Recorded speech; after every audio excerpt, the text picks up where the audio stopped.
సమాజం మనకి ఎలా ఉండాలి, ఎలాంటి బట్టలు వేసుకోవాలి, మనం ఎలా ప్రవర్తించాలి అనేది కొన్ని రూల్స్ అయితే పెట్టేసింది.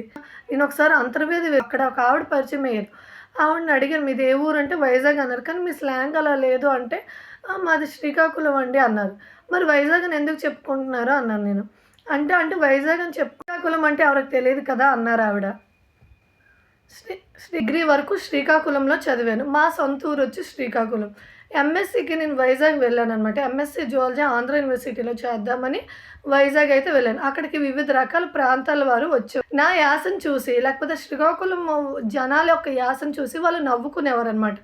నేను మనసులో ఒకటే అనుకునేదాన్ని, వాళ్ళు ఎంత ఇమ్మెచ్యూర్డ్ కాకపోతే ఒకరి యాసను చూసి నవ్వుతారు అనిపించేది. నేను మనసులో నవ్వుకునేదాన్ని, ఇంత ఇమ్మెచ్యూర్డ్ పీపులా అనేసి. కానీ ఇప్పుడు నేను ఆ యాస్తోనే మీ అందరి ముందుకే రాగలిగాను.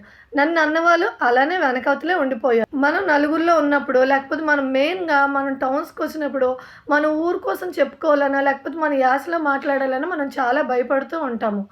నేను ఒకటే చెప్దాం అనుకుంటున్నాను, భాష అనేది సంస్కృతిని, సాంప్రదాయాల్ని కాపాడటానికి, ఒకరి నుంచి ఒకరికి కనెక్ట్ అవ్వడానికి. కానీ మన యాస అది మన మట్టి వాసన, మన కన్న తల్లి అది. మన బంధాలు, బంధుత్వాలు అన్నీ అక్కడి నుంచి మొదలైనవే. మన ధైర్యం, మన యాస. ఒకరి యాసను చూసి నవ్వుతున్నారు అంటే అది వాళ్ళకి అసలు విజ్ఞానం లేనట్టే. వాళ్ళు చాలా జిల్లా పుట్టినప్పటి నుంచి వస్తున్న, వాళ్ళు కమ్యూనికేట్ అవ్వటానికి పెట్టుకున్న ఒక యాస అది.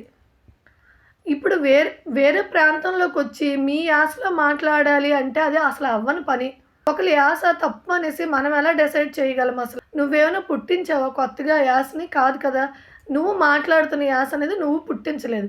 అప్పుడు నీ యాస ఎలా గొప్ప అవుతుంది? ప్రాంతానికి ఒక్కొక్క యాస ఉంటుందండి. ఇప్పుడు ఉత్తరాంధ్రకి, కోస్తాంధ్రకి, లేకపోతే తెలంగాణకి, రాయలసీమకి ఒక్కొక్క యాస అనేది ఉంటుంది. ఆ యాసను మనం అగౌరవపరచాల్సిన అవసరం. మెయిన్గా ఉత్తరాంధ్ర వాళ్ళకి, శ్రీకాకుళం, విజయనగరం వాళ్ళకి చెప్తున్నాను, దయచేసి మీరు ఎక్కడ పుట్టారు అనేది మీ మూలాలు బయటికి హాయిగా వచ్చి, ఆనందంగా వచ్చి చెప్పుకోండి. మీరు శ్రీకాకుళంలో పుడితే శ్రీకాకుళంలోనే చెప్పుకోండి, విజయనగరంలో పుడితే విజయనగరంలోనే చెప్పుకోండి. ఎందుకంటే వైజాగ్ అని మాత్రం చెప్పుకోకండి. మీరు చెప్పడం మొదలు పెడితేనే మన శ్రీకాకుళం ఒక గొప్పతనం అనేది బయటికి తెలుస్తుంది. మన యాసను చూసి, లేకపోతే మన యాసను చూసి వాళ్ళు నవ్వుతున్నారంటే ముందు వాళ్ళ యాసను చూసుకోమనండి. ఎవరి యాసని మనం తక్కువ చేయకూడదు. శ్రీకాకుళంలో జనాలు అసలు కల్లా కపటం ఉండరండి. వాళ్ళకి ఏమీ తెలీదు. వాళ్ళకి కష్టపడడం తప్పించి ఏమీ తెలీదు. చాలామంది ఆర్మీ పీపుల్ అక్కడి నుంచే వస్తున్నారు. దేశ సేవ కోసం మాత్రమే చూస్తున్నారు. వాళ్ళకి చదువుకోవడం, వాళ్ళకి గవర్నమెంట్ ఉద్యోగాలు తప్పించి వాళ్ళకి ఏమీ తెలీదు. నేను అక్కడే పుట్టి పెరిగాను.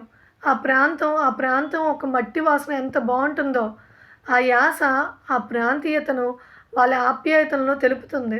అక్కడి నుంచి వచ్చి ఆ మట్టి మీద నుంచి వచ్చాం కాబట్టే మేము ఇక్కడ వచ్చి ఇలా బ్రతకగలుగుతున్నాం. అంత ధైర్యాన్ని ఇస్తుంది ఆ ప్రాంతం. అక్కడ వాళ్ళతో మాట్లాడితే మీకు అర్థమవుతుంది.